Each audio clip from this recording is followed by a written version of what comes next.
Hello and welcome to the Modern Homesteading Podcast. I'm your host, Harold Warmbro, joined by my co-host, Rachel Jameson, as usual. And last week, Rachel got to record on her own, so that was a good episode. Everybody to enjoy. Oh, that was 2 weeks ago when we recorded this one, so that'll be 2 weeks ago.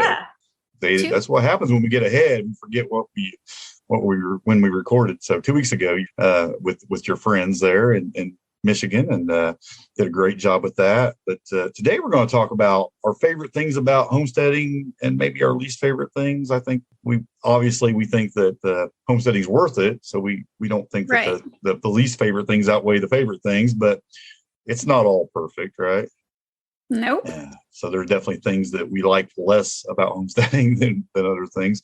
But before we jump into that, what is new on your homestead? Oh, what is new on my homestead? Apple everything.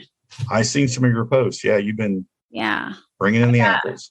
Lots of apples. So some of them, hopefully they hold out in the basement, but I've been making everything apples. Do you have like all the tools? Do you have like the apple core, like the hand crank apple cores and peelers and all that kind of stuff? I do, but it doesn't work that great. Really? However, I saw a new setup where somebody puts it on, they wash both sides of their sink, and instead of putting it on the counter, they turn it sideways and they put it on their sink, that middle part of your sink. Yeah. And it puts the peels right into the sink. And I'm thinking I'm going to try that and see if it works better. Part of the problem is it slides all over. And the other part of the problem with those is if you don't have apples that are hard, it kind of just mashes them. Yeah, you have to have a hard, like a Macintosh probably doesn't work real well. You need like a harder apple that doesn't. Yeah. Otherwise, it just mushes. Okay. But I do have all of them. I for the first time this year, I bought a food mill. Okay. Hand crank food mill. So I'm excited to use that to make applesauce. I haven't used it. You do like cider press and all that stuff? Or? So my husband, I believe, is out working on that right now. Oh, is he making one, or you just buy one that you're putting together? We don't have one, and we've been looking for a used one. Okay. And we haven't been able to find one. So he's got this idea. Who knows? I'll share pictures if it works.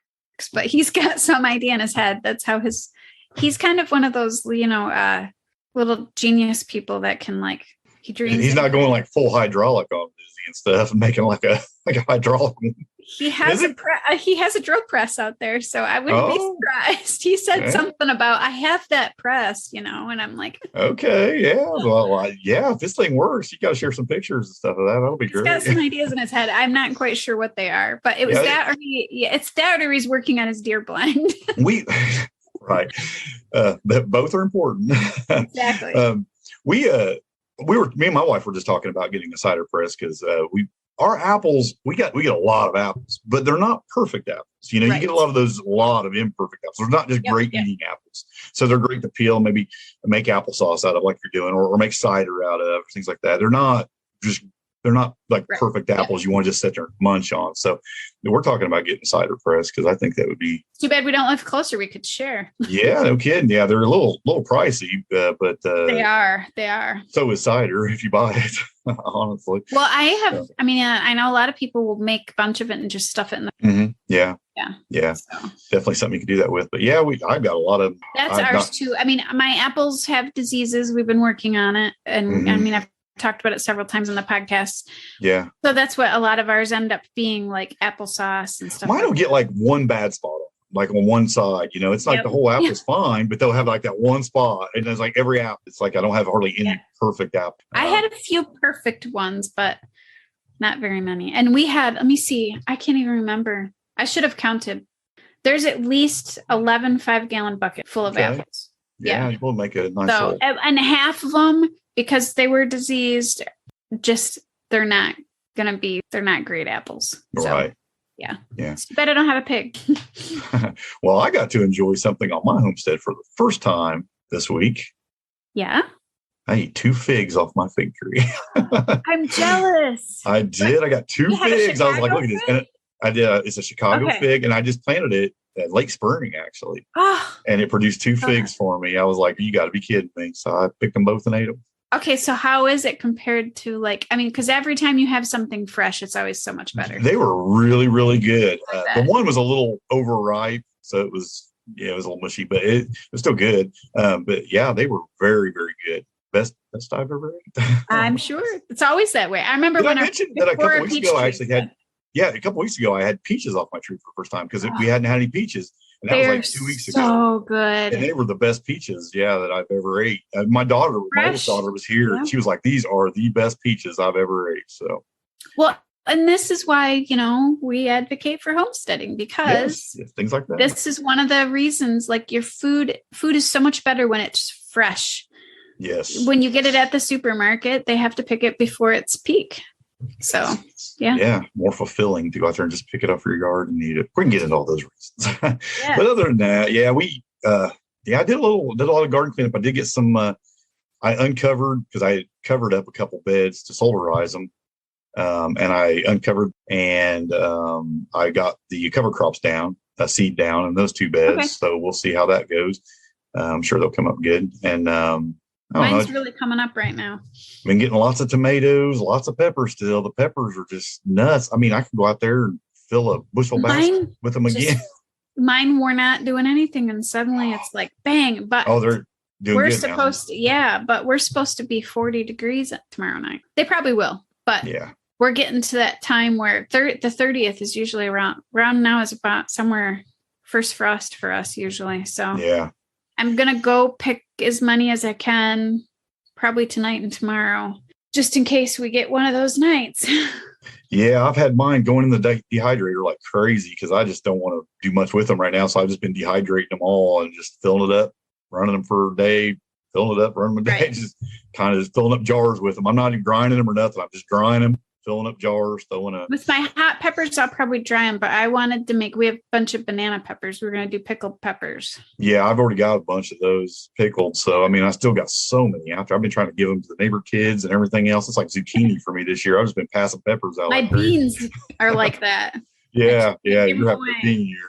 So it's been peppers for me, but we get a lot of tomatoes too. I think the tomatoes are probably at their peak right now. We're getting so many tomatoes. Yeah, I'm not even getting to them. A lot of them are starting to go rotten out there before I get to them, so I'm not picking them fast. Yeah, enough. I think after we're done with this, I'm going to have to go pick them. I haven't wanted to pick them because I haven't had time to process them, and we have fruit flies in abundance in the house that I can't get rid of right now. We got the gnats flying around here. Yes, and I don't want to bring any more fodder into the house for them. I've literally been just washing them off, sticking them in baggies, and sticking them in the freezer because I don't want to mess with them right now. I've just been freezing like all of them, but I've got the freezer pretty much maxed out. I hardly have any more room to do anything. My freezer's maxed too, so I don't even know if I could get one more bag in there, honestly. However, I did roast a bunch of them, which for your ketchup, keep bragging about that. Yeah, for the ketchup. I roasted a bunch for the ketchup, and it does like shrink the size down considerably when you roast. Yeah, and then are you freezing them after you're roasting them? I got no space in my freezer. Oh, okay. So what do you? You're just. It's full up. I blanched and did tons of broccoli and cauliflower, and that's what. And I did some fruit, like some melons and stuff, and I just don't have any more room in the freezer. I think what's tying up the most space in my freezer is cabbage, because I had all those cabbage. I had the best cabbage you ever had, and I just didn't want I made a few jars of sauerkraut and things, and I was just like, okay. And I was like quartering it, putting it in bags and throwing it in the freezer. Have you ever had fried apples and cabbage together? No. Doesn't sound great. No, it is. It's really good. I believe you. I'll try it. I'll try it. That reminds me. I think I should do that. I think I have one head of cabbage out in the garden. So you just like chop up the cabbage and chop up, or what do you do? We cut it like you would sauerkraut for the cabbage, and I also put onion. Okay. And then we just slice the apples kind of thin, and we fry it. Usually, I mean, when I say fry, it's not like deep fried or anything. Just a little oil in the pan and just almost like a stir fry or something. Yeah, almost like a stir fry, but we cook it down so it starts to get maybe a little bit crispy. Mm-hmm. It's so. I'll take your word for it. I might try it. Good, but it's good. I mean, if you don't like the mushy texture, you're probably not going to like it. It does get mushy. A little bit, yeah. That's why we try to get it till it's a little bit crispy. But it's kind of hard to crunch. a lot of water there. My favorite way to eat cabbage is raw cabbage. I love the taste of raw cabbage, but really, it's my favorite way. You to eat it. What do you call it? What's the salad? Coleslaw. You like coleslaw? I do like coleslaw, yeah, but my husband loves coleslaw. But we make a lot of sauerkraut, and then, like I said, I just crunch it. I'll just cut it and just drop it in salads and stuff, and just mix it kind of like 50-50 in a salad or something and eat it. I just love it raw. I want to try. So my great aunt, actually my husband's great aunt, makes sauerkraut with apples in it. Speaking of apples again. Sauerkraut with apples. I've never even heard of that. That's kind of interesting. It's raw fermented. She never processes it. So it's your typical sauerkraut, but she puts a few apples in it. She grates them on a grater. I guess I feel like I'm missing out on something special here because your apples sound like they go with this, but I've never tried it. My favorite way to eat kraut is actually with caraway. Never had that. No, I've just never had it. They taste kind of like anise. Okay. Yeah, it's a little different flavor. Interesting. I know we do some weird food, I guess. No, I'm just lazy like that. I don't go above and beyond. We're a meat and tater family here. We just keep it plain and simple and eat it. But we're probably missing out on a lot of good stuff doing that, Right. Well, yeah, I think with my husband's great aunt, she's in her mid-90s. I think it was, one of those cabbage is ready at the same time the apples are ready because, they homesteaded and then everybody had a garden. So it was a way to store it up. Well, it sounds like you got a lot going on, putting apples in everything, and I'm eating my figs over here. So I guess we can talk about just how great homesteading is before we get to talking about how great it isn't sometimes. But how great it is. I think we'll just go back and forth here on some different things. See, if some of them we didn't. Now we made lists here, but we didn't get together on our lists. So we didn't. We probably have some of the same kind of stuff on some of our list here, but I'm curious about that. So why don't you go first and tell me one of your favorite things about? Well, we kind of already talked about it. Is you get the food when it's already at its peak. So you get those flavors when they're just the flavor and the quality of the food. That's on my list. Right off the tree, that fig you were just talking about, right? I mean, there's nothing like pulling it. I mean, even the potatoes that we picked, you would think a potato is a potato. No, once you pull that right fresh out of the garden and you have some baked potatoes, it's so good. Right. So good. Yeah. Taste is on my list because taste is, I put it kind of by itself, but then it's also kind of related to another thing that's on my list, which is that you're closely related. I love being closely related to my food, and that's all the food. I know what was put on the soil that grew it. I know what was fed to an animal that I'm eating. I love having that connection with my food. And when I say closely related, I just mean, it's just, everything about it. The seed you picked, like I said, what you fed it and everything. And I just love that relationship with my food, having it where if I go to the store or to a restaurant, I have no idea, absolutely zero idea it could be good. Maybe it isn't. I don't know. You just don't know, and nobody ever does know. And it probably isn't because it's cheap. It's probably garbage food. And unless even when it's one of those special restaurants, but even then you don't know for sure. Yeah. It traveled on a truck to get there. Exactly. And I mean, this might upset some people, but even the organic label. Yeah, there's a lot of things that are allowed there. Has some things that I wouldn't use. And it also, I believe that soil lacks. The organic label means that they just haven't put the worst chemicals on it. Right. It doesn't mean it's nutritionally dense like what we've worked at. Exactly. I feel like most homesteaders who are, not organic certified are probably doing it better. Yeah, for sure. You're feeding your soil. You're getting, like you said, nutrient dense food. You're getting a better quality product, and you don't have the chemicals. So, it's a good. I love the fact that we're closely related to our. That's probably my top thing. The other thing I enjoy about that is, they've shown more and more with they're actually making probiotics now that are soil based. Because they have proven that actually is really beneficial. And when you're so close to your garden and your food, you are touching in that soil, and there's there's a health benefit there. Kind of like it probably gives some credibility to the grounding, for grounding where people go barefoot. I mean, I the garden yard barefoot a lot. So yeah. I mean, but people talk about, some people blow that off like it's not real, but then other people swear to it. Yeah. I don't know. I think, but I mean, I do think you have that we need those microorganisms. Yeah. I think that, there's like, to get all geeky on some people, like there's the health hypothesis where they think a lot of people are sick because we're too clean. Mm-hmm. And, there might be something for that. But I mean, they have some studies showing that people actually digging in soil, healthy soil, obviously, not poison soil, are healthier and get I've read some studies. So, I've actually read some official studies on that the health benefits of being in the soil, working with your hands in the soil. Yeah, so absolutely. The stress relief of being. To me, I just think all around that's all connected. That closely related to my food. Like I said, that's why it's such the number one thing on my list. You'd think, I mean, with my past, what got me into it was looking for healthy food, but I think that's part of it because you're closely related. You make healthy food because you pour yourself into it, and you're just paying attention to every aspect of it, and it becomes a healthy food. So that's what I enjoy most about it. Yep. What else is on your list? For me, it's peaceful and de-stressing to just be outside. I love being outside. I've always loved your garden. Outside. Love your garden. I love my garden. Well, it's not just my garden. I just love being outside. The woods, a meadow, trees, forest. I've often said that, like garden. when I go hunting. Yeah, I mean, I'll go hunting, and it's like I don't feel like, even if I set up in a tree stand for 5 hours and I don't even see a deer, it doesn't feel like a wasted trip because I'm out in nature just enjoying it. It's a reset for me, and it's a stress relief. So well, that's really similar to what I have on another thing I have on my list. It's not exactly the same, but I think one of my favorite things about homesteading is walking in my garden, but now for a little different reason. I love to take the little walk. I purposely make paths all through my garden. I make the paths. A lot of times I'll put like a little curve into them or like a little path, make them almost like a nature walk through my property. Right.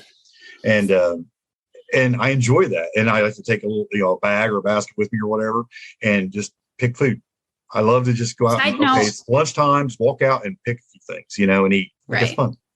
I love that. Side note, Harold needs to do a garden. I haven't done one for, it's been a while. Yeah. I haven't done one since I had this new property. The last one I've done, I only had the one property. Yeah. So I probably should do one, but it's getting a little late. Yeah. Right now, I just don't want to do one because everything's like going to seed and it's all just out of control and it looks horrible, and it's like, I don't want to do a garden tour. Like now, I should have done one about 2 months ago. When Next year. Nice. I'm going to hold you to it. Okay. I'll do one next year. Because I want to see all these curving paths. And yet, I like to watch people's gardens in any state, and I know people would want to see it in any state also. But you know how you feel. It's like I don't want to share it when it looks like that. Well, maybe I'll do one with mine, weeds and all. Yeah, then people like that. I think it's real. And my dead, as half of my stuff is dead, and I haven't had time to pull it. And But I love the nature walks through the garden. I mean, it feels like a nature walk. I like to create that kind of ambiance in the garden. Like where you got the higher level stuff, the trees and the tall shrubs and the sunflowers and everything, and then you kind of walk through things. And I make trellises here and there to walk under, and between and things. And it feels nice to take that walk every day. Whether you need to or not, just get out there and take a stroll around your property and just kind of just enjoy it, but also pick a few things. And I love that kind of harvesting. That harvesting is going to come down in my favorite and my least favorite thing here in a little bit, but that kind of harvesting, I love. I love to just stroll through the garden, pick a few things for the meal that night or whatever, go in the house, make something, enjoy it. I love that. That is like one of my favorite things. Yeah, same. I love that my garden in the summer dictates what is for dinner. Yeah, I love that too. It's like you go out there, I picked some eggplants yesterday. Okay, let's go have some eggplant parmesan, and make some stuff. It's like you just see some stuff that's ripe or ready to pick and you just go make something. And I love that. Yeah, I think so. I'm going to be recreating my garden next year because we now have our property. And I want to create a spot out in my garden where I can sit and have a cup of coffee. Yeah, I have a little table and chairs out here on the side of the house right in the middle of the trees. Yeah. I made a little spot just for that. And as a matter of fact, I've actually be writing a blog post or something. I'll go out there and set at that little table out there between the pear trees and just write a blog post or something. It's just enjoyable. That's perfect. Yeah, I love doing that. Yeah. And what else do I love? I can talk about, I've got a few things on my not like list. What else do you enjoy while I'm thinking? I love that healthy food that's affordable. It's big to me because if you're going to buy like the expensive stuff, the best of stuff, right? It gets really expensive. And if you're buying enough for a whole week's worth of groceries, it can add 20-30% to your grocery bill at least. Well, let me put this in perspective. An organic gluten-free sourdough loaf is $12, and it's about this big, and you can buy it about this big. So for people, that's like the size of a coffee cup plate saucer. Yeah, like $12. And you're making it for nickels, really, probably. I'm probably making it for a couple dollars because gluten-free grain is expensive, but not $12. And my loaves are much bigger. Yeah. So, yeah. And no doubt there's some veggies that are super cheap in the store, but if you're going to buy the best of the best, it's definitely going to be more expensive. You're growing the best of the best. And it can definitely you've had a store-bought tomato, right? Yeah. It tastes like nothing. Yeah. They're water. They're red. But they don't really it have tastes much like taste. Water or they're all pulp cardboard or they just don't have good taste. It's horrible. Yeah. Yeah. So I just love that. You can have that quality food for a really good price. Right. So my neighbors will say that to me because I will often give our neighbors produce, and they'll say, I went down to the farmer's market and I bought tomatoes. They're not as good as yours. What do you do different? I said, well, you probably bought them from somewhere where they're growing them in production. Well, there's a lot of people at farmers markets. It's been proven. There's been some documentaries or some videos and stuff on it where they would buy it from just the same companies that stores get it from, and then bring it to the farmers market and sell it. Yeah. And so it's the same. They're growing it hydroponically. I'm not beating up on hydroponics, but I don't think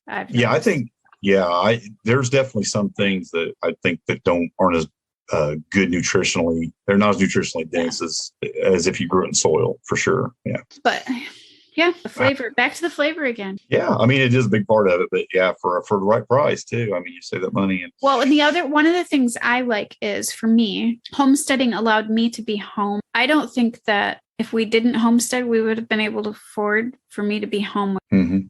We didn't save.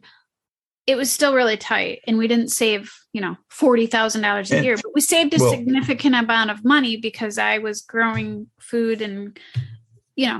And it's kind of a running joke, but there's a way to do it that actually costs you a lot, sometimes more than what it costs you to buy the stuff in the store. Yeah. And people just, you don't have to do that though, but people will spend so much money building these elaborate raised beds and greenhouses. They'll spend so much money that it's just, you could buy it cheaper. A $5 tomato. Yeah. And it's a running joke. You see the posts like that on social media and whatever, but it doesn't have to be that way. Seeds are cheap and the whole world's made out of soil. Yeah. So, you can just dig a hole, and make it and blame it. So for us, that was one of the bonuses for homesteading for us, was it enabled me to be home and homeschool the kids. Yeah. That's a good one. We saved a lot of money frugally. Yeah. That's a really good one. I also love to learn new skills. I think that homesteading, and there's an endless amount of things you can learn in homesteading. There's always another thing.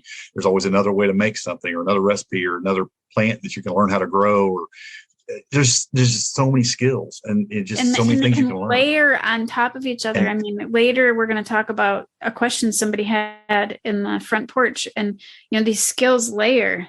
Yeah. Yeah. And I just love, it's always been a thing with me. So as a kid, I just love to learn new things, especially when it's at my leisure, when I feel like learning, and not when it's being forced on me. But I just love to learn something new. And there's just always something. There's always something new to learn. There's so many things you don't know, and you don't even know you don't know them until you start trying to learn them. And you're like, oh, that exists. I didn't know. Yeah. Yeah. There's just things you just don't know until you do it. And I love that. I love passing those things on to my kids and grandkids too. I just love that. Well, and that's what I was just going to mention. That's the other thing I like, is it can be a family event. For us, it's always been a family thing. We've all somewhat done it together. Now, we all have our certain areas. My husband doesn't spend a lot of time in the garden, but he loves flowers.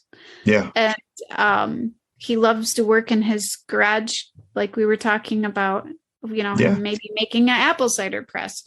Well, that's one of the things that's on my list that I'll talk about in a minute. Yeah. So, I mean, he loves to do that kind of stuff, but he doesn't necessarily love to be in the garden with me. He certainly doesn't like to cook. Yeah. I don't even like to cook, quite honestly. I just do cook. But so it's somewhat of a family thing. We always did wood together as a family. Mm-hmm. I think so too. I mean, I probably less involved because I got into it when my kids were like already older.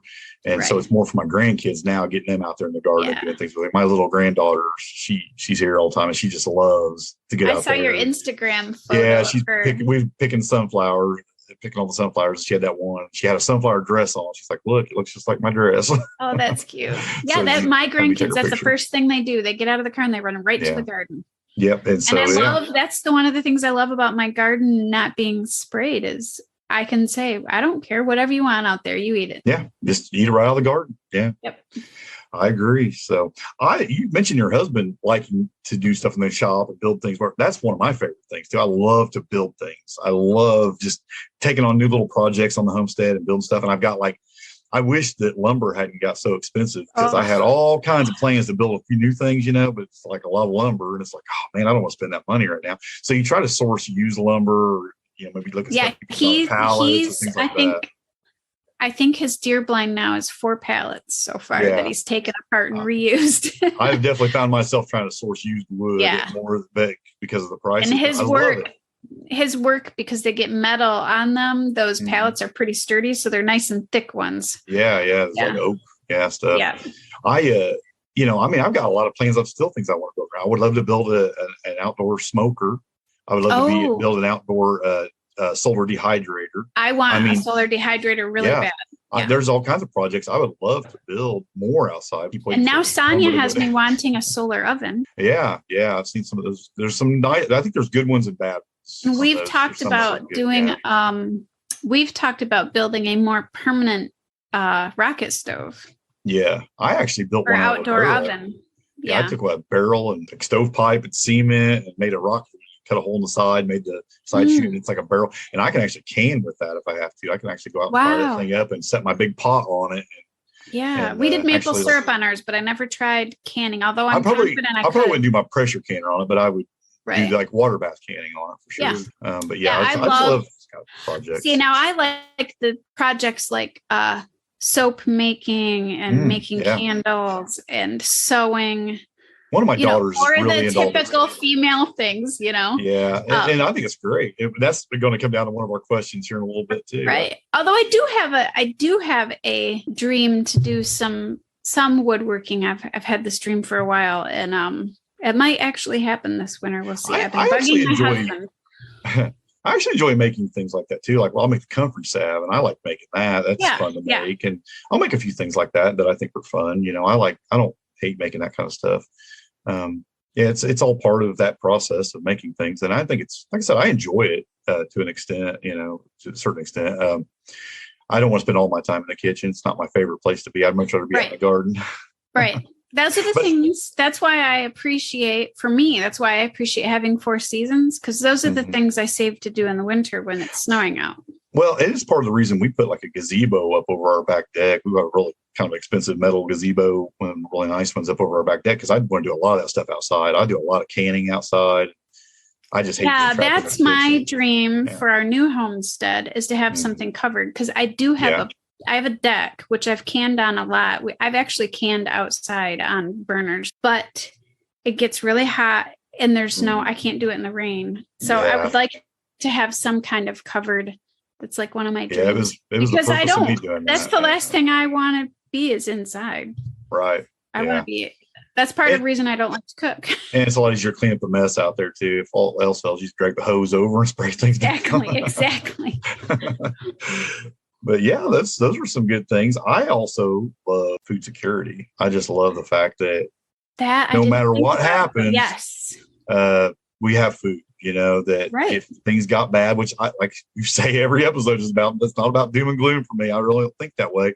But if things ever did get bad, if the stores were empty, we have food, Right. Yeah. And I just love that we have the cupboards full at all times, pretty much, because we're growing everything and raising animals and right. And you have the seeds, seeds and the skills to do it again next year. And we could always up our production if things got so bad where you needed more. I could always start hatching more quail eggs or raising more rabbits or even growing things indoor on a larger scale or whatever through the winter. I mean, you could always just go to an extreme on it if you needed to produce more food year round, so it's nice to have that ability to do that. Right. Well, and it's just that seasonal living that our ancestors lived anyways. Like my grandparents had a cellar and, they would store it as it came in. They didn't go to the store and buy it all. Right. So, yeah. I love, and this is part of homesteading, and you mentioned it earlier, how you like to spend time in nature, but I love hunting, fishing, foraging. I like getting out in the woods and just doing all those things too, because it's just, and like I said, you mentioned that, but I think it's on my list too. And I just love in those forms. Yeah. So it's useful. I'm not just walking in the woods, which is fine by itself, but you can actually provide for your homestead by spending. Yeah. I forage a lot. I don't think maybe I didn't share that. In the homestead front porch, I don't think I shared my mushroom picture, which I don't know if it was edible. I might have seen it on personal page because I don't know if it was edible, so I didn't pick it. But I actually do a lot of wild foraging with, with sorrel and mullein, and we have wild apples at our property, but blackberries and raspberries, and there's a lot of stuff out there. We do all the same stuff. Yeah. We love to do mushrooms in the spring. This year was very dry, so we didn't get mushrooms, but mushrooms. And I actually like to bow hunt more than we like to rifle hunt because it's a little warmer. Yeah. And there's not as many people in the woods. That's what I was going to say. That's the reason I bow hunt is because there's a lot less people in the woods. Yeah. Yeah. That's what I like. Fishing, I like to fish with the caveat that I hate. Oh, yeah. I do not like trolling. Well, we do a lot of bank fishing and we're just mostly pan fishing. I don't even do a lot of bass fishing. We're just catching like bluegill and crappie and my husband loves to troll for salmon. Salmon are a big thing here, and my husband loves to troll for salmon, but I get motion sick, so I do not like trolling for salmon. But I like to fish. I love bluegill, and I don't mind whitefish. Yeah. You're up there right off the lake, so you guys the big lakes. Really good access. So we get salmon and whitefish. But I actually like the small fish better, like bluegill. Yeah. Give me a bluegill. I love them. Yeah, I love them too. Yeah, Cannon and I talked about that a few episodes ago about panfish and how that was kind of our preferred fish to eat, and stuff. And fun to catch too. I mean, you can just catch so many of them. It's really easy. Yeah, so, a salmon is big. You get a lot. But, get a lot, But there's definitely its downfalls. It's a lot of work, and it's colder when you do that. Up sure. Here. Yeah, for sure. Something that was never on my radar when I first started homesteading, but it became something that I really enjoyed about homesteading later on was the connection with other homesteaders. I never even thought about that when I started homesteading as something I would enjoy, but I do enjoy it. I enjoy spending time in like the Facebook groups. I enjoy meeting other homesteaders. Just that connection. It's just something that I really enjoy about homesteading because there is a connection. You meet another homesteader, you just instantly have a lot in common, and it's just something that's fun to talk and hang out with them and talk about those things. So I enjoy that connection too. It's one of my favorite things about homesteading. That's one of the reasons I actually started doing leading the book clubs. Mm-hmm. Yeah. Because we don't just talk about the books. We talk about other things, and it's nice to meet other homesteaders and see. Yeah, you're doing a couple of those, aren't you? You're doing two of those, aren't you? Yeah, two different ones. One of the groups, there was a lady I met this week for the first time that grows sheep. She grows the sheep not for meat, but to actually for wool. Wool, yeah, okay. And she's done it for 40 years. She was an older lady, and I actually thought it was fascinating. I know some people that do Angora rabbits for that reason. They don't eat the rabbits. They use the manure from the rabbits for the garden, but they keep the rabbits for the fur and the manure. They don't eat any of them, and they make things from the fur. And us homesteaders, we're kind of tied to our homesteads. So sometimes the only way to meet people is through stuff like that. Yeah. And once in a while I go to like a physical in-person homestead meetup, and those are fun too. But I just love to hear people's stories. I do too. What they do and how they got there. Yeah. It's fun. Yep. It is a big plus, I think. It's just something that I really enjoy. Like I said, I'm kind of an introvert, and I never thought I would enjoy that. It's like I'll just be by myself and I'll stay over here. But I love jumping in the group, talking to people, and I love, like I said, running into people and stuff. And it's just like I said, something I didn't think I would ever think would be something that I would enjoy about homesteading, but it really is. But because when you get around like-minded people, it's fun to be around them. It is. It's very fun. But those are a few of my favorite things. Did you have anything else you can think of that is like your favorite things? Oh, I did have one. Well, for me, I love animals. Now I don't have any, but I've been around a lot of homesteads with animals and helped on them. I love animals. Like, I just love animals. Yeah, I love raising them, taking care of them. When it comes to the process, that's what I was gonna say. That's the part that I do not like. That is that part for me is. Yeah, I didn't put it on my list, but it is something that it's that's on the bad list for me. That is. I would have to say the hardest thing that I've done is take lives, Well, I'll add something to that in a minute when we start talking about the bad. But I did want to mention one other thing I enjoy doing. And we both mentioned it in passing already, but it's sharing produce. I love to share with the neighbors. I love to share with the kids. I just love to share produce with people. And like I said, hand them a tomato and say, you ever tasted anything like that before? Or, hand the neighbor kid a pepper and watch his face turn red or whatever. I mean, I just enjoy sharing. Watch his face turn red. Just fun stuff, like that. But I do love I have a story about that. Like, I remember one of our kids wanted to get out of gardening one day. They just wanted to go inside, and they just looked at us and said, we didn't even think it up. They said, if I eat this pepper, can I go inside? And we looked at each other and we said, yes. And it was a hot pepper. How about it? Wow. Yeah. I still can't get that out of my head with a neighbor kid threw that chili pepper straight in his mouth, just munched on it like it was an apple. And man, I've never seen a face turn so red in my life. He looked like he was hurt real bad. Not much to cure that. Oh yeah, he was fighting for a water hose or something, but he couldn't find us. I felt sorry for him, kind of. Remind me to not eat peppers at your place.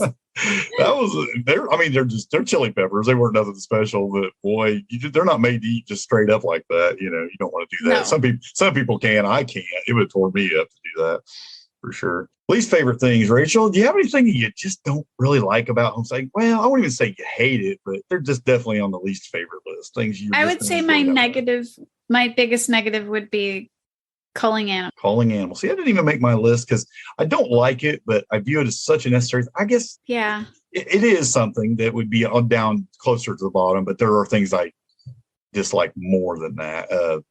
For me, with the animals, it's what I hate about lose them when you're not calling them, when they just die on you, when something happens. I hate that. I hate it when an animal dies in my care, and not because I was butchering it, but because it just died in my care.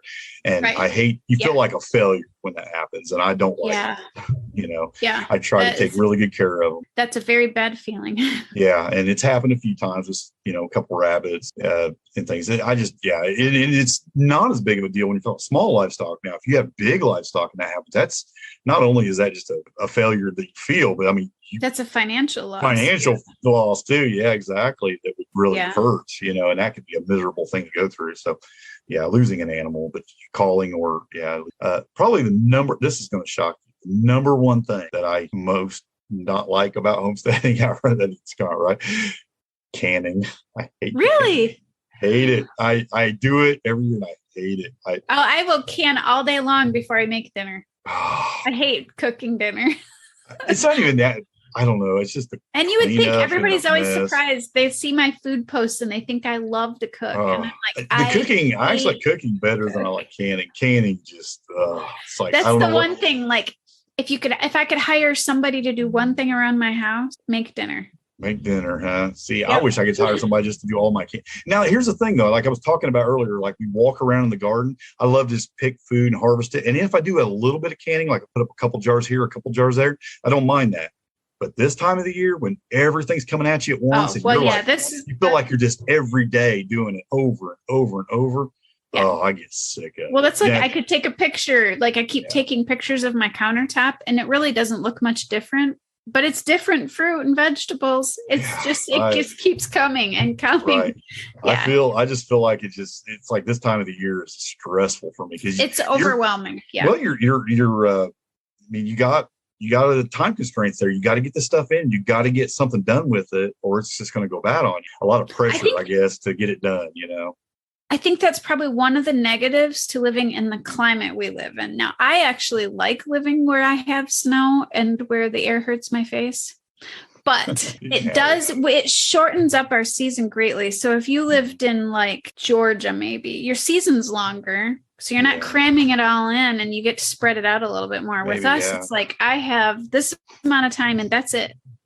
Yeah. Like even for me, succession planting, really, I don't have a lot of options there. The stuff that I do that with is stuff that you eat fresh, like lettuce and stuff like that. Stuff. Yeah, it's the stuff you'd eat fresh anyway. It's not even stuff you're canning usually so much. But yeah, the dehydrator's running 24/7. The pressure canner's running constant. I mean, it almost gets overwhelming this time of the year. Almost. You're not doing it hard. You're not believe me, I do walk away from it sometimes and take a day or two break because I get frustrated. I was like, it can just that's why I'm like with the beans right now. I'm like, I don't care if the beans die. I don't want to see another bean till next year. And we're talking about our freezers being full. That's just me being lazy. I'm just cramming everything I can in the freezer, because I don't want to mess with it right now. And but yeah, it's definitely gets overwhelming, and that is probably one of my least favorite things. And like I said, I love having the food. I love having it in the cabinet. I love having the availability to it. I love eating it. But this is that necessary evil in between. Right. Well, see, every year at this time, in like February, I'm chomping at the bit to start my seed. Mm-hmm. And every year by October, I'm like, die. You can all like die. Right. Yeah, that's the way I feel. But I still love going out and eating fresh tomato or something. I love the fresh food. The preserving stuff gets tiring. It does get tiring. And then about this time, at least, I don't know when your hunting season is down there, but I just will finish up canning the brick garden and then we'll be processing. Yeah. Yeah, because we do all of our own processing. Like we're squirrel hunting and stuff right now. And then, and so I'm doing that. And but then there's, deer hunt will come in. And you process all of your own? Yep. Yeah. See, every once in a while, if I'm really busy, I might take a deer in to get it done. But we process all of our own too. And I would say 90%. It's like you just move from one thing to the next thing, and then but you're and then usually for me in the middle of winter is when I start to process bones and fat and the things I was too lazy to can that I shoved in the freezer. And you're on a whole nother level with that. See, I don't even do a lot of that kind of stuff. You're getting you're doing your own lards and all that kind of stuff too. We do all of our own fat. Yeah. So I haven't went there yet. So that's, which I know some people think is unhealthy, but for us, we prefer animal fat. Yeah. I think it's probably better for you. It's certainly for us. It's sustainable where we live. I don't have a coconut tree and I don't have an olive, but I have lard and tallow. You can press your sunflower seeds and get sunflower. Squirrels usually take care of that for me. They usually decimate. I don't know how, but I lucked out this year. It looks like there's hardly any seeds missing from my sunflower heads. We cut them all down yesterday or a couple days ago, and they look good. They're mostly full. There's almost hardly anything missing. That reminds me of one of my other least favorite things about homesteading: pests. Yep, that's on my list. Yep, I have kind of on my list. Beautiful apple melons that were just about perfect, and we ate one of them. And I went out this week and the squirrels have eaten half of all of the rest of the apple melon. So we got one apple melon. The squirrels got the rest. How I put this on my list was not just pests, but it was when things get out of balance. And what I mean by that is pests or weeds or, like some crazy thing that just spreads like crazy through your yard or just anything that gets out of balance. Because as organic gardener, it's a slower process to correct that. If you wanted to get, if you were a traditional, what I would say traditional, a normal gardener these days, conventional, a conventional gardener these days, you might be able to correct that quickly. But when you're doing it with organic methods, it's a lot slower of a process to get it to balance out because some pests are fine. You got to have some bad bugs to bring in good bugs. You have to, there's going to be, and to get there, sometimes you're a little out of balance. And those times when it's out of balance are miserable. It's like things are getting ate up or weeds are taking over through your, because you can't get it leveled out quick enough or whatever. There's just things going on that it gets overwhelming when things get out of balance a little well, bit. that's like my apple trees are going to take several years to rectify. It's not going to just, I can spray it and it's fine because I don't spray. Right. So at least not with chemicals. I'm using some neem oil and foliar sprays that are feeding it, but it's going to take several years. It's not just going to be, it takes a long time. That's the whole thing with permaculture and organic gardening and everything. These things, it's better for you. It's better for soil. It's better for the planet. It's better for you. But it just takes a while to get things balanced out right. It's just part of the process. And when you're, sometimes I'm patient on things. Sometimes it's like, I wish this would straighten up. It's hard to be patient when, especially like the apple trees are permanent part of permaculture. Yes. They're permanent. So they take a long time. But when you start losing something you really wanted to grow well in your garden, it gets frustrating when you're either losing it to disease or animals or bugs. Right. Yeah. And sometimes it's just hard to keep up and create that balance. And even when you're assisting it and you're out there, by hand picking off bugs and trying to get the balance more straightened out, it's a lot of work. And I guess it can get overwhelming, and and it also mentally you're just thinking, okay, this is less food that's going in my cabinets. Right. And it's just, and it does tend to be one of those things about homesteading that you don't enjoy, of course. And I think new people too get frustrated as they're getting their soil built up, because it takes years to get to the point where your soil's built up. And we don't just walk out there and throw out seeds like at Johnny Appleseed, like we're in the Garden of Eden. So it just takes a while. Yep. I get stressed. I get frustrated by the limitations of time, money, things like that, because it's like you want to grow your homestead so fast. You want to make all these changes so fast, but you're limited, unless you're just going to go in massive debt or something, which nobody should as a homesteader. It's just goes against the ethics of homesteading, as far as I'm concerned. It's why you're part of the reason you're doing it. So you're limited. You're limited on how much money you can spend each year. You're limited on how much time you can invest each year. And it's a slow process getting, like I just told you a little bit ago, I would love to build a solar dehydrator and a smoker, a cold smoker and things like that outside. It's like this time, lumber is expensive, more time to build things.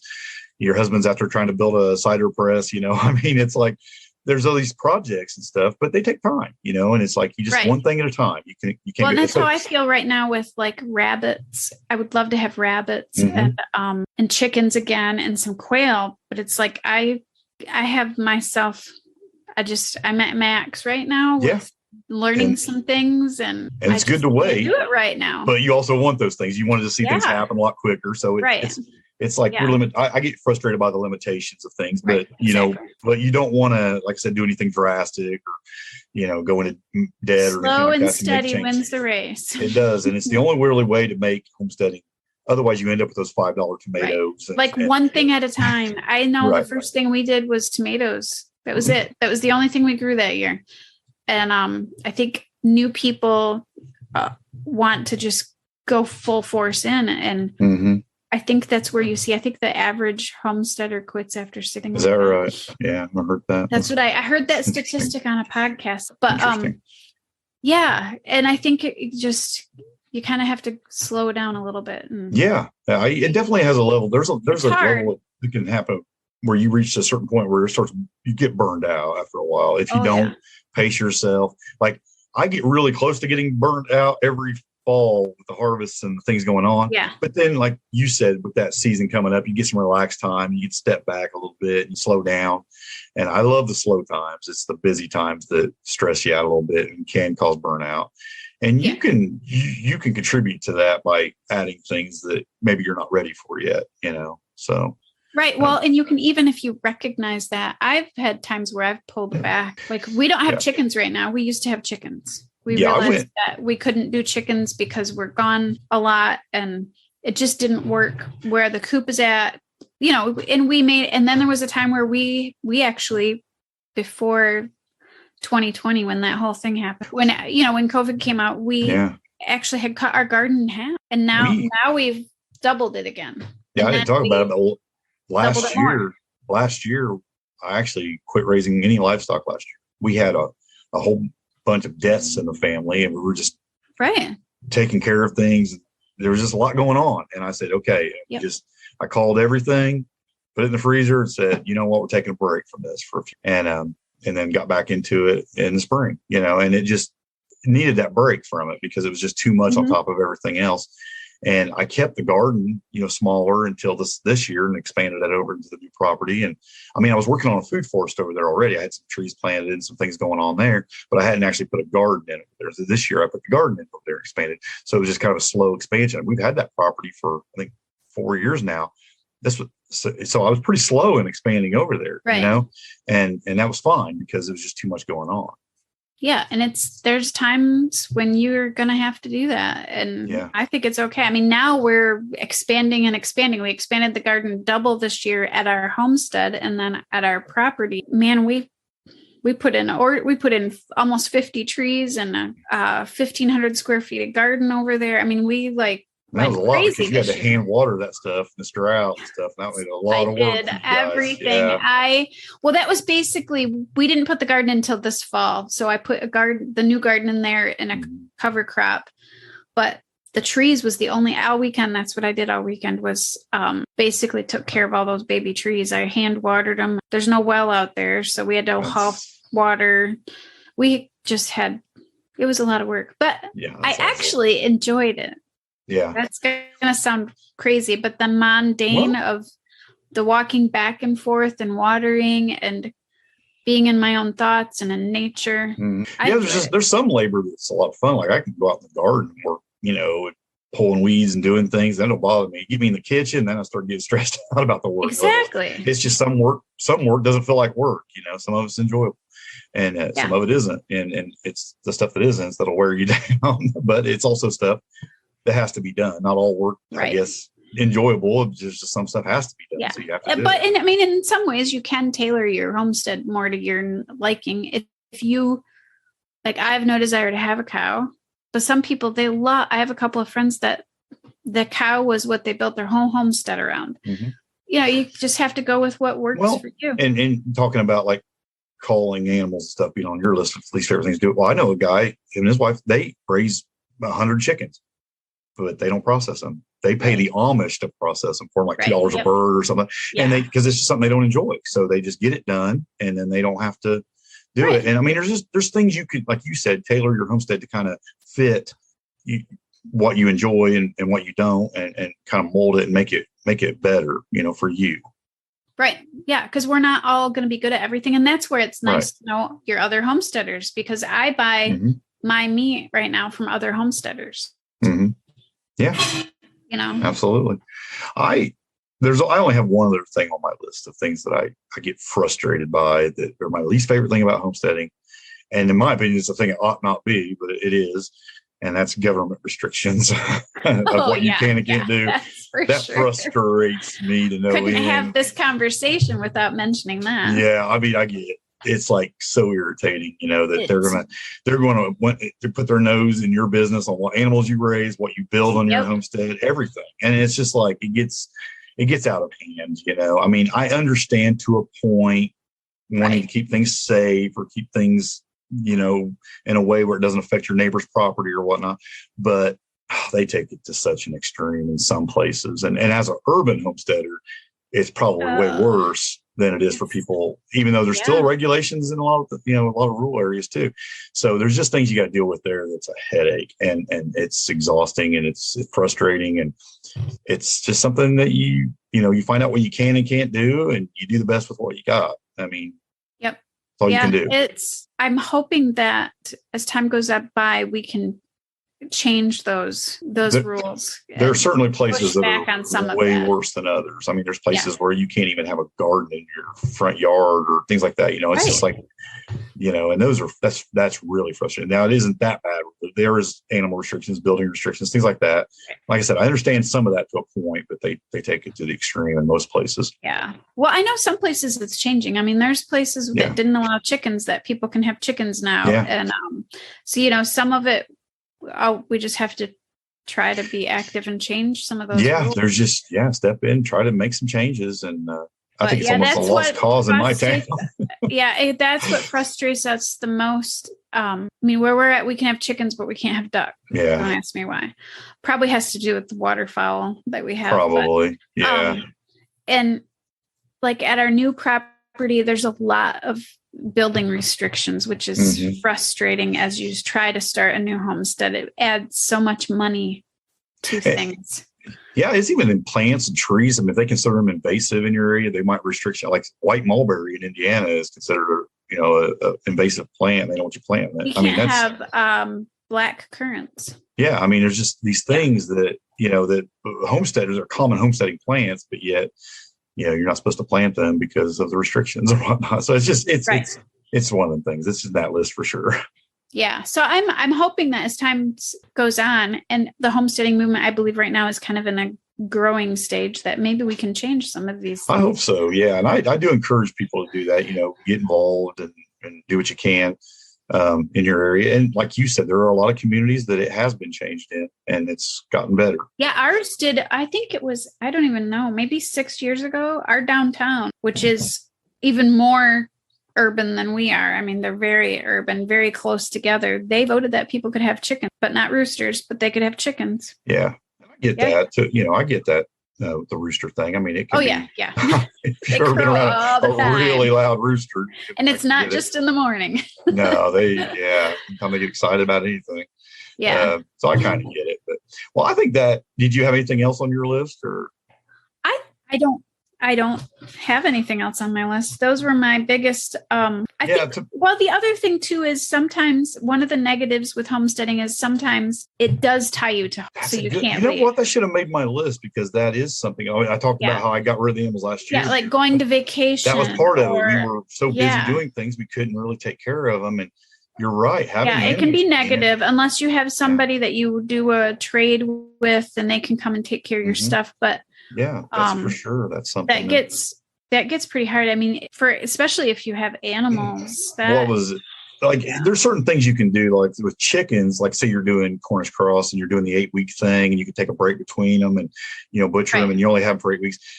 Like I did one time with quail, we were going on vacation. And so I collected all the eggs I could for a few days, and got like 100 eggs, and stuck them all in the incubator, processed all my birds, and then went on vacation. So we had 18 days before them hatched. So I came back just in time for them to hatch, put them in the brooder, and get them back in the cages. So did you have like somebody coming and checking on the incubator at all? Nope. I just trusted it.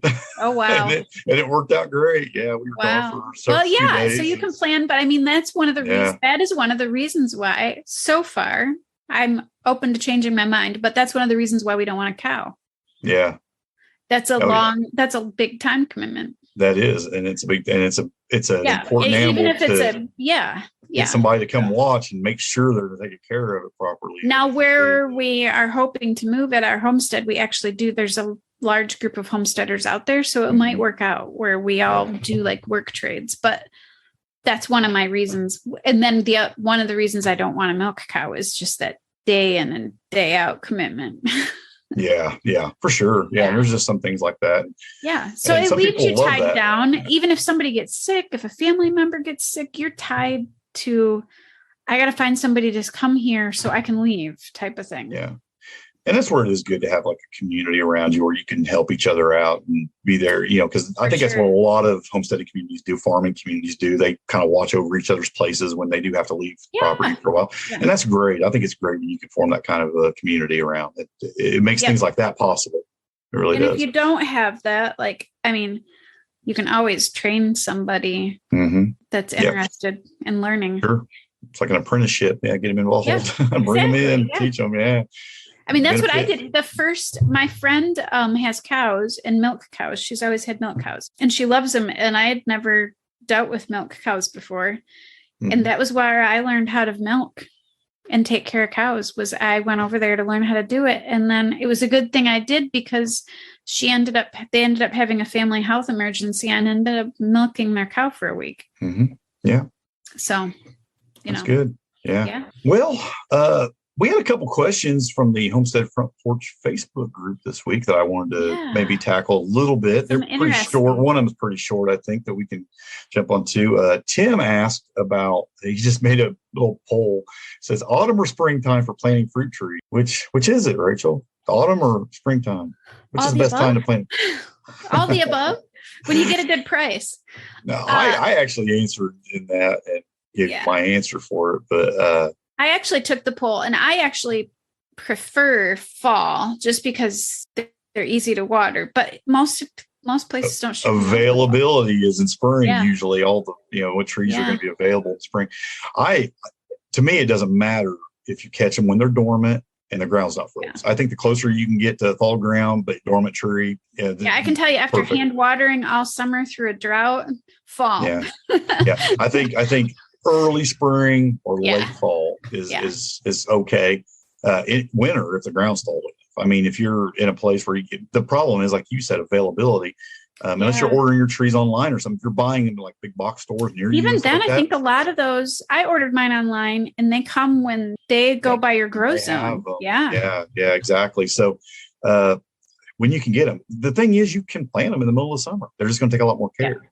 You're going to have to water them. You're going to be paying a lot of attention to them. They definitely need babying. I've planted plenty of trees in the heat of summer and they did fine. I just had to give them a lot of care, but it is best to plant them when they're dormant. And I thought it was a good question. I mean, I see the problem there because a lot of people say, oh, fall when they're dormant, plant them for winter. Great. But then when does everybody get them in? Springtime. Right. You're not, where are you going to get them? Even when I ordered through a company and they shipped them when I ordered them like right before Christmas and they didn't ship them till March. So I absolutely get the question and why it would be something you'd wonder about, because it's like, well, they are getting them now, but is that not the best time? So, and you can get them in the summer, middle of summer, but like I said, not the best time, but it's doable. It's just, I guarantee you the tree will be happier in the ground in the summer than it would be in a pot in the summer. Yes. So at least you can water it and it'll be happier there. So that's one of the questions. The other one is one that I know nothing about, but I found it interesting because I think a lot of people are interested in it. And it's really a cool question. Yeah. Alana asked, she says, does anyone here, or Alana, I don't know how, is Alana, probably Alana. Does anyone here grow and spin cotton into yarn? If so, can you tell me what seeds to get, what tools are needed, any tips you might be able to offer? Says, I crochet and knit and would love to be self-sufficient in making clothing for my family. I think that's an interesting question because absolutely, that's a big part of homesteading for a lot of people. And a lot of people do wool. You were talking about earlier that some people were shearing. Wool. I've never heard of doing cotton though. But cotton is something I don't think about, but yet that's something you can grow and use. And it was used. I mean, it's for centuries, it's been used in that way. Yeah. The only thing I know about it is you pick the fluff off.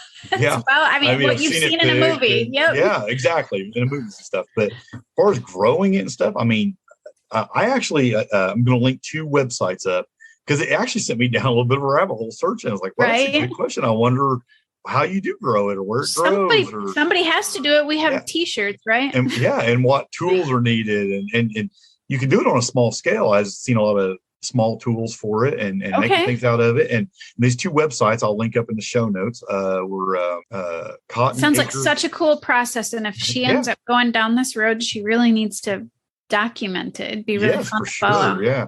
CottonAcres.com and CottonClouds.com were the 2 websites I kind of come across. It had tools in there. It had like seeds. It had all kinds of stuff. And it had a lot of information in there that you could use to get you started in. Like I said, it's nothing that I've ever seeds done. I mean, even. That's fun. Yeah, because it took me hard. It was hard for me to find sorghum seeds.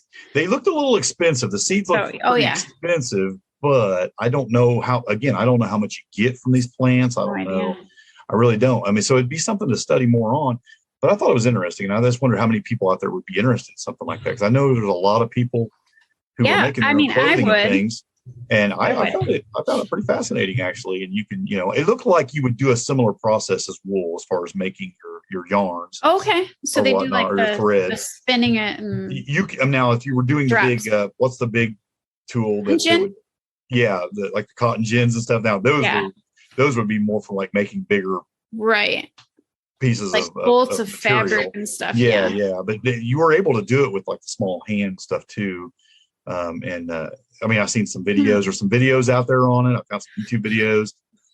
Not because I'm going to do any of this, but I just thought it was kind of interesting. And I thought, well, again, we were talking earlier about. It does sound very time consuming, but if that ends up being your favorite, I mean, soap making. I don't make any money doing soap, but I enjoy doing it. So, you know, well, again, it's one of them skills you could build, you could develop that if it's something you're into. I think it's great because there's always something else in homesteading you can learn and do and find new ways. And I think it's cool. I think it's pretty neat. And it's anything you can do to be self-sufficient and making your own clothes. I mean, how expensive is clothing? I mean, that's a big, that's as big of a money saver as food is, in my opinion. So, if you could do that, that's awesome.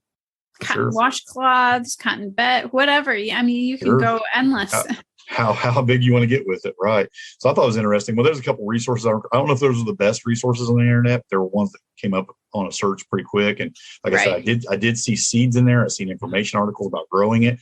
I seen tools in there for working with it. So definitely some things to check out. I'm gonna have to follow those. Those sound interesting. Yeah, they a rabbit hole, for they can definitely. Like I said, I ended up on some YouTube videos and watching a few things, and it was interesting. Like I said, it's nothing I'm probably going to do, but I find it interesting just to, even when there's things that I would never do, I think it's neat to know about how it happens anyway. It's just kind of like those TV shows you watch, like How Is This Made or whatever, Right.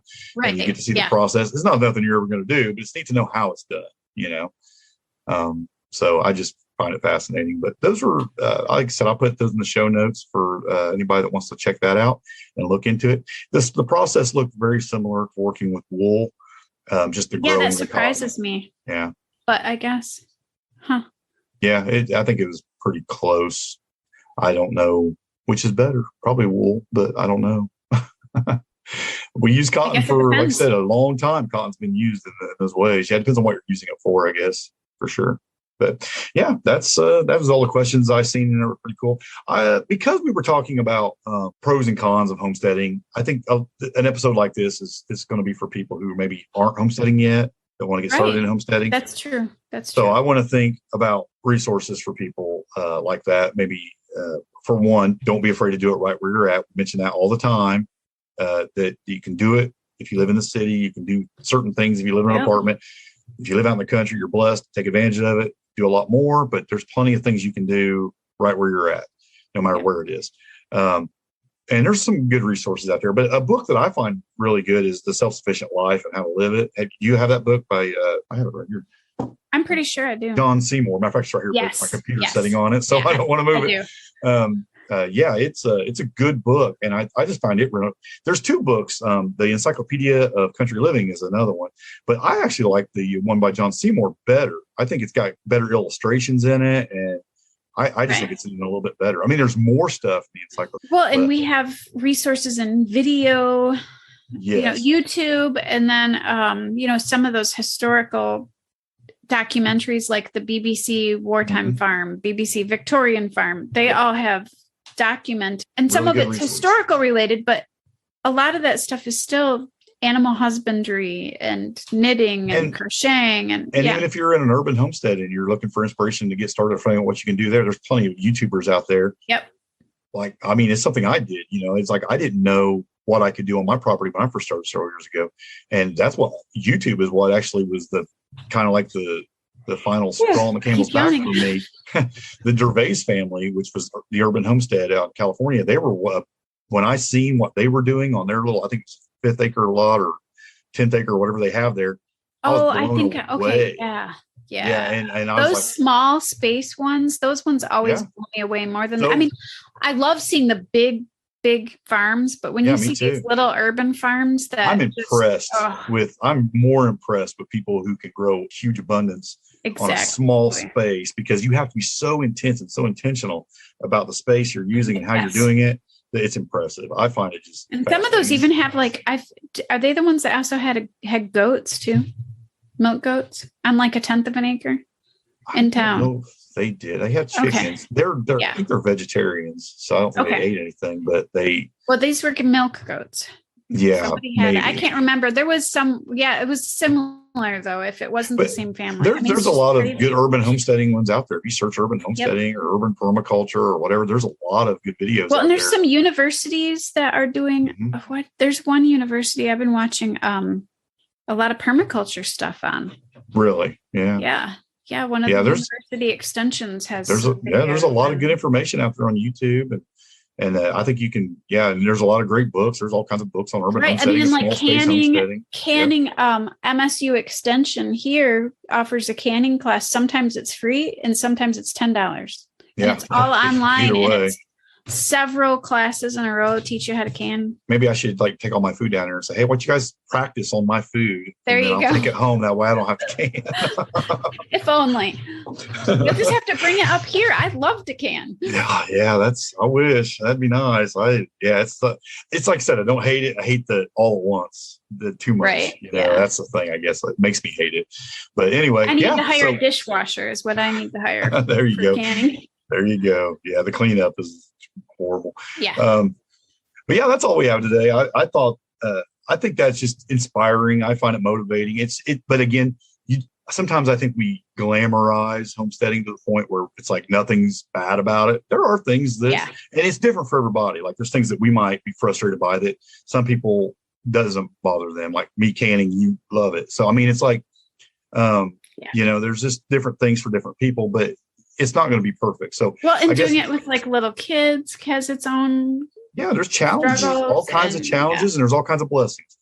But for me, it definitely the good outweighs the bad by far, or else we wouldn't be doing it. But we wouldn't do it otherwise. So and I think that most people will find out. But I also don't want to take people to the point of expectations like we're going to do this, and it's just going to be sunshine and rainbows and nothing bad. Beautiful. It's not the case, because I guess that could frustrate you and make somebody bail out and get, and say, I don't want to do this anymore because I didn't know it was going to be like this. Well, not everything's great, but I think most of it is. I really do. Yeah, it is. I feel like it far outweighs. Oh yeah. The pros far outweigh the cons. I couldn't imagine not doing some level of homesteading.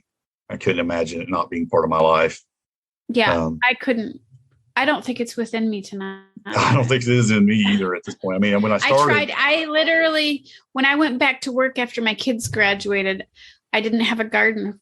And I said, I'm not going to have a garden. I had a plot at the community garden. Mm-hmm. I was in the group talking about that. Mm-hmm. I remember in the Homestead front porch talking about my community garden plot. Even that, it just wasn't enough. The next year, I was like, I can't do it.